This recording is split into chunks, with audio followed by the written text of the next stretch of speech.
Hi, my name is Sierra, and I'm going to be doing my abdominal assessment today.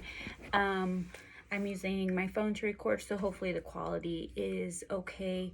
This is my mom. Her name is Blanca, and she's going to be my patient today. The first thing that you want to do when you are doing an abdominal assessment, first, if they came in with abdominal pain, you would ask them the nature of the pain. When did it begin? Um, when is it worse? When is it better? And then once you begin the assessment, you would want to look at the abdomen. So you want to visually inspect it. You want to note size of the abdomen. Is it flat? Is it rounded, protuberant? The color and any bulges or distensions, pulsations. And so hers is normal, it's flat. The color is fine. There's some scarring. She does have a midline scar there from a previous surgery. And then after I inspect it, I want to auscultate. You want to auscultate the abdomen first, so that way before you percuss or before you palpate, because you don't want to have any different sounds. So I'm going to auscultate all four quadrants of the abdomen, and then I can also auscultate the arteries there as well.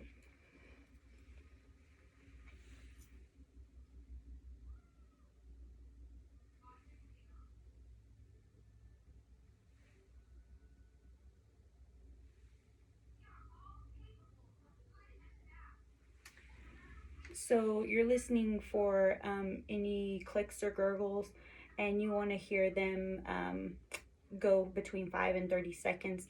For normal reactive, anything more than that you would consider hypoactive, which hers are hypoactive.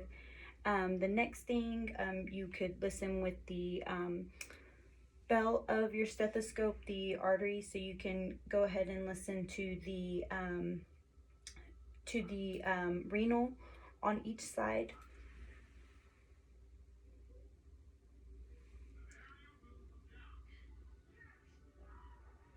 And then you could also do the iliac.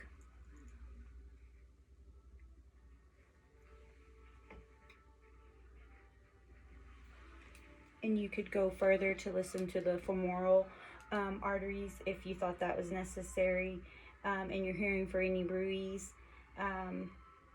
The next thing you want to do is you can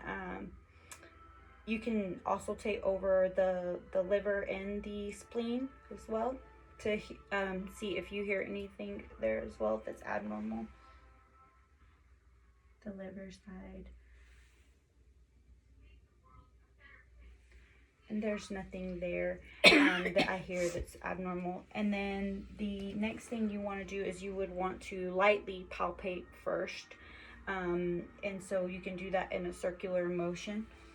And then you would check for any tenderness or pain.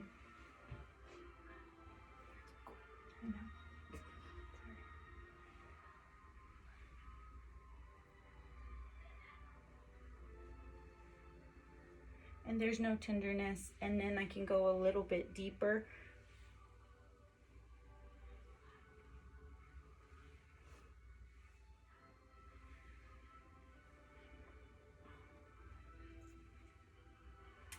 And then also I can go ahead and palpate the liver and the spleen, what you want them to do. Hang on, honey. So you would want want her to take a deep breath. So she would take a deep breath, and at that time you would push down. Take a deep breath. And so the liver, if it was enlarged, you would feel it there, but it's not. You may feel when they take a deep breath, you would just feel the edge of it, but that's completely normal. And then I would also do the same thing on the spleen side as well. And actually I did it in reverse order, but I would have done the percussion first before I would have done the palpation. And so your percussion, you could go through and tap. And so you would listen for tympani, and then over your organs, you would hear the dullness. So I hear the tympani, and then over the organs, you would hear the dullness, which it would be, the liver is not enlarged or anything, so we know that's not.